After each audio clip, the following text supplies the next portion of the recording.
민중의 소리 이완배 기자 만나겠습니다. 이완배 기자님. 네, 안녕하십니까. 예, 삼성전자 서비스가 90여 개 협력업체 직원 약 8천 명을 직접 고용하고 합법적인 노조 활동도 보장하기로 했다. 어제 이 주제로 이완배 기자님이 해설해 주셨는데 오늘 그 이야기의 연장선이죠? 네, 그렇습니다. 오늘은 어제에 이어서 다시 삼성전자 서비스 지회의 한 노동자 이야기를 드리려고 합니다. 예. 제가 어제자 녹음을 하면서 2013년에 32세의 꽃다운 나이로 세상을 떠나셨던 삼성전자 서비스 지회 최종범 열사 이야기를 드렸죠. 예. 그리고 제 기억으로 2번 정도 말씀을 이미 드렸던 것 같은데요. 삼성전자 서비스 지회의 염호석 열사에 관한 이야기를 드린 기억이 있습니다. 제 개인적으로는 사실 이 두 열사분들의 죽음, 그리고 특히 이 염호석 열사의 죽음은 저한테 굉장히 큰 정신적 상처를 남긴 사건이기도 해요. 예. 그런데 제가 이제 어제 최종범 열사 이야기를 드린 이후에 공교롭게도 녹음을 마치고 새로운 소식이 전해졌습니다. 예. 그러니까 최종범 열사에 이어서 돌아가셨던 염호석 열사 죽음, 그리고 그 시신 탈취 사건이라는 게 있었거든요. 그 과정에서 삼성이 직접 개입했다는 정황을 검찰이 입수했다는 소식이 전해졌어요. 예. 제가 이 뉴스를 들으면서 만약에 염호석 열사의 죽음과 시신 탈취 과정에서 삼성이 개입한 사실을 검찰이 밝혀내고요. 여기에 대해서 단죄를 할 수 있다면 정말 기쁠 것 같습니다. 제가 개인적으로 정신적 충격을 너무 많이 받아서 이게 해결이 된다면 많이 벗어날 수 있을 것 같습니다. 그래서 이제 이 소식을 들으면서 너무 심장이 뛰고 기뻤고요. 제발 이 일의 진실이 밝혀지기를 지금도 기도하는 심정입니다. 그래서 오늘은 과거에 소개해드린 적이 있긴 하지만 조금 다른 각도에서 염호석 열사께서 돌아가시는 과정과 시신이 탈취된 과정을 함께 나눠보려고 합니다.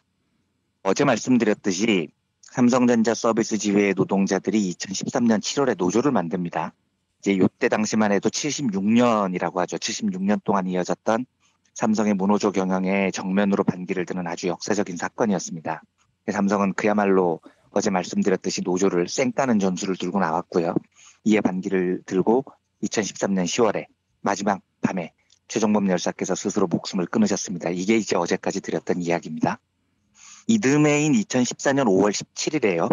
삼성전자 서비스 지회 부산 양산센터 염호석 분회장, 당시 34살이셨습니다.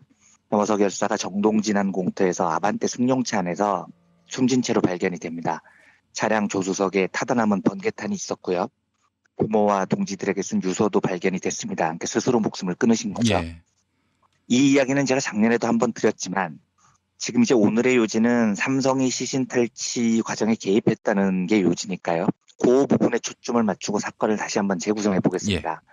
당시 염호석 열사께서 노조를 시작한 이후에 받은 급여가 3월 70만 원, 4월 41만 원이었어요. 회사에서는 아예 일감을 안 줬던 겁니다. 아유, 이거 최저임금을 이야기할 여지가 없네요. 그 수준이 아니었던 거죠. 그냥 그 나가 죽으라는 식으로 일감을 안 줬던 겁니다. 그런데도 염호석 열사께서는 포기하지 않고 계속해서 투쟁을 했었고요. 노숙 투쟁도 많이 하셨습니다. 그런데 결과적으로 염호석 열사께서 정동진에서 스스로 목숨을 끊으시면서 유서를 2장 남기셨어요. 동지들에게 남긴 유서에는 이렇게 적혀 있습니다. 더 이상 누구의 희생도 아픔도 보지를 못하겠으며 조합원들의 힘든 모습도 보지 못하겠기에 저를 바칩니다. 저 하나로 인해 지회의 승리를 기원합니다. 저의 시신을 찾게 되면 우리 지회가 승리할 때까지 안치해 주십시오. 저희가 승리하는 그날 화장하여 이곳에 뿌려주세요. 이제 이곳은 정동진이고요. 부모님께 남긴 유서에도 비슷하게 나와 있어요. 제가 속한 삼성전자 서비스 지회가 좋은 결과가 나온다면 그때 장례를 치러주세요. 그리고 저의 유해는 남김없이 해가 뜨는 이곳 정동진에 뿌려주세요. 라고 적습니다. 그런데 이제 여기서부터가 중요합니다. 그리고 여기서부터 참 어렵고 괴롭고 슬프고 이런 가족 이야기가 들어갑니다. 일단 이해해 주셔야 할 대목이요. 그 염호석 열사의 친부모님이 이혼한 상태셨어요. 그리고 제가 아까 염호석 열사가 5월 17일 정동진에서 돌아가셨고요.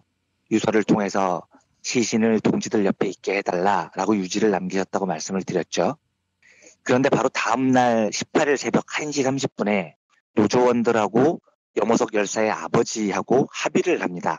그래서 열사의 시신이 강릉의료원에서 서울의료원 강남분원으로 옮겨지게 돼요. 그리고 이 18일 새벽까지만 해도요. 아버지와 노조 쪽에서는 염호석 열사의 장례 절차에 관해서 완벽하게 합의가 돼 있었습니다. 이게 이견이 있을 수가 없었던 게요. 염호석 열사가 돌아가셨고 고인의 유지가 뭐 대단한 게 아니지 않습니까? 내가 죽은 뒤에 시신을 동지들 옆에 있게 해달라. 그리고 투쟁에서 승리한 뒤에 화장해서 정동진에 뿌려달라 이겁니다. 이게 어려운 게 아니잖아요. 이걸 가족과 동지들이 안 들어줄 이유가 없는 겁니다. 너무나 당연히 그렇게 하기로 합의를 하고 서울로 시신을 옮긴 겁니다. 강릉에서요. 심지어 새벽에 아버지께서는 장례 절차에 관해서 모든 권한을 금속노조에 위임한다라는 위임장까지 써주셨습니다. 거기에 직접 서명도 하셨어요. 그리고 그날 새벽 6시 반에 어머님이 서울로 오셨는데 어머님도 당연히 그 장례 절차를 노조에 위임한다고 서명을 하셨습니다. 그런데 이날 오전 10시에요. 아버님께서 자리를 잠깐 뜨십니다. 그리고 1시간 40분가량 자리를 비웠습니다. 1시간 40분 이후에 아버님이 돌아오셨는데 상황이 180도 바뀌어버렸습니다. 아버님이 누구를 만나셨는지는 모르겠지만 갑자기 장례 절차를 노조에 위임 못하겠다. 가족장으로 치르겠다. 이렇게 나오신 겁니다. 이때 노조 간부들 증언을 들어보면요. 아버님께서 이러셨다는 거예요. 삼성에서 돈을 얼마 주기로 했다는데 너희는 얼마 받아줄 수 있노? 이렇게 물어보셨다는 겁니다. 그래서 이때 노조원들이 아버님을 붙잡고 울고 불고 진짜 난리가 났습니다. 아버님, 우리가 지금 돈을 얼마 받는 게 뭐가 중요합니까? 그게 문제가 아니지 않습니까? 호석이 뜻에 따라서 투쟁에서 이기기 위해서 우리가 노력을 해야 됩니다. 호석이가 왜 죽었습니까? 아버님 제발 마음 돌리십시오. 지금 여기서 이렇게 호석이를 보내면 우리가 죽어서 호석이를 어떻게 봅니까? 이렇게 그냥 눈물로 막 호소를 하는 이 과정이 있었습니다. 그런데 아버님께서 고집을 안 꺾으셨어요. 그러니까 저는 이때의 아버님의 행동을 비난하고 싶은 마음이 없습니다. 우리 민중들의 삶이 다 그렇게 어렵습니다. 그런데 제가 진짜 궁금한 건요. 이렇게 힘들게 사는 아버님의 처지를 이용을 해서 이 과정을 누가 부추겼냐는 겁니다. 1시간 40분 동안 아버님께서 자리를 비우셨는데 삼성은 그때 아버님을 만났습니까? 안 만났습니까? 돈으로 유혹을 했습니까? 안 했습니까? 저는 이 대답을 들어야 되겠습니다. 일단요. 더 황당한 건요. 아무리 아버님 뜻이 그래도 노조원들 입장에서는 그 시신을 못 보내는 겁니다. 염호석 열사가 뭐 동지이고 투사이고 이러기에 앞서서요. 친구고요. 동생이고요. 형이고요. 그런 사람입니다. 그런 동료가 죽고 시신을 지켜달라고 유지를 남겼는데 노조가 그걸 어떻게 보내겠어요. 그래서 아버님을 붙잡고 계속 설득을 합니다. 그런데 누군가가 오후 6시 10분경에요. 이 사실을 112에 신고를 합니다. 뭐라고 신고를 하느냐. 서울의료원 강남분원에 유가족이 노조원한테 갇혀가지고 나가지를 못하고 있다. 이런 신고였어요. 자, 그러면요. 112에 신고가 들어왔습니다. 그러면 112가 신고 접수를 정상으로 받았으면 어떻게 해야 되겠습니까? 일단 경찰관을 보내서 상황 파악을 해야죠. 이게 당연한 상식 아닙니까? 예. 그런데 경찰은요. 112 신고를 받은 지 정확하게 10분 만에 기다렸다는 듯이 300명가량의 경력 3개 중대를 여기에 보냅니다. 그리고 현장을 덮쳐버려요. 그러니까 이게 말이 되냐고요. 아니, 우리나라 112 신고가 원래 이렇게 신속했습니까? 누군가가 112에 익명으로 신고를 했는데 어떻게 10분 만에 3개 중대 무장 경력이 현장을 덮치냐고요. 이건 그냥 미리 알고 준비를 하고 있었던 겁니다. 만약에 노조에서도 경찰이 덮칠 것을 짐작을 하고 있었으면 방어를 준비를 했겠죠. 그런데 경찰이 삽시간에 007 작전하듯이 신속하게 덮쳐버리니까 답이 없었던 겁니다. 이래서 놀란 노조원들이 몸으로 막아서는데요. 경찰이 여기에다가 캡사이신을 발포를 합니다. 아니, 어느 나라 경찰이 112 신고받고 10분 만에 출동을 했는데 캡사이신까지 준비를 해서 출동을 하냐고요. 제가 이걸 보고 완전히 멘탈이 나가버린 겁니다. 더 황당했던 건요. 경찰이 나중에 그 민주당 을지로위원회 국회의원들이 몰려가서 엄청나게 세게 항의를 해요. 우원식, 장하나, 은수미 이런 분들이었는데요. 경찰의 설명을 어떻게 하냐면 이미 112 신고 접수 이전부터 사건에 대비를 하고 있었다 이렇게 해명을 해요. 국회의원분들한테요. 그래서 을지로위원회 의원들이 물어봤습니다. 아니 왜 대비를 하고 있었냐고요.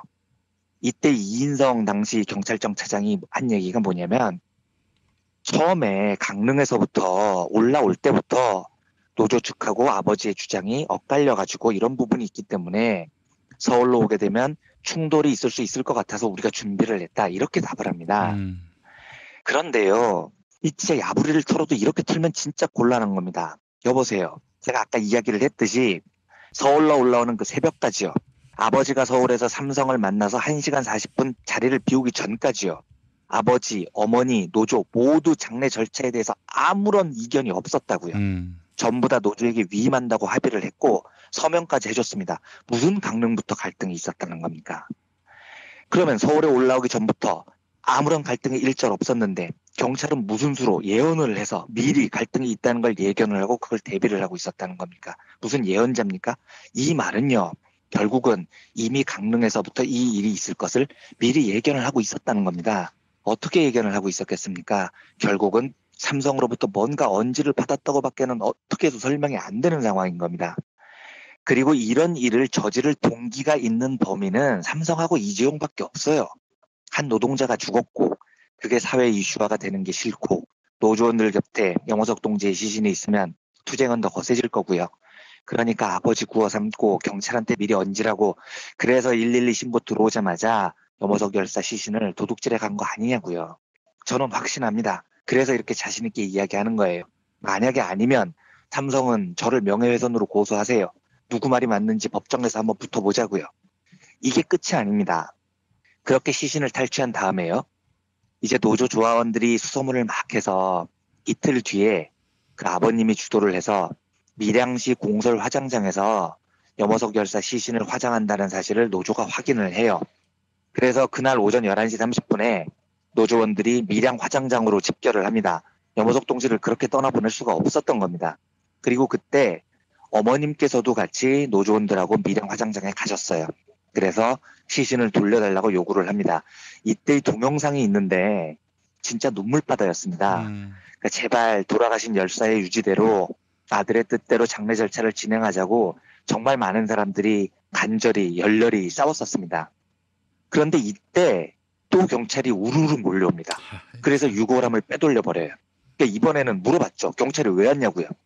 이때도 누군가가 112에 신고를 했다는 겁니다. 나중에 확인을 해보니까 신고를 한 인물이 밀양 화장장 장의 담당 직원이었어요. 이 직원이 내가 장의 담당자인데 노조원들이 못 가게 막고 있다 이렇게 112에 신고를 한 겁니다. 그런데요. 112 신고를 받은 경찰이 딱 11분 만에 이번에도 2개 중대 350명의 무장 경력을 투입을 합니다. 그때 밀양 화장장에 항의를 간 노조 조합원 숫자가 어머님까지 포함을 해서 30명밖에 안 됐습니다. 그런데 그걸 짓밟겠다고 350명의 무장 경력이 투입이 됐어요. 어머니가 그때 유골이라도 전달해 달라라고 울부짖으셨는데 경찰은 그대로 무장 경력을 이끌고 유골함을 탈취를 해갑니다. 이것도요. 112 신고 접수로 11분 만에 350명 경력이 거기 어떻게 투입이 됩니까?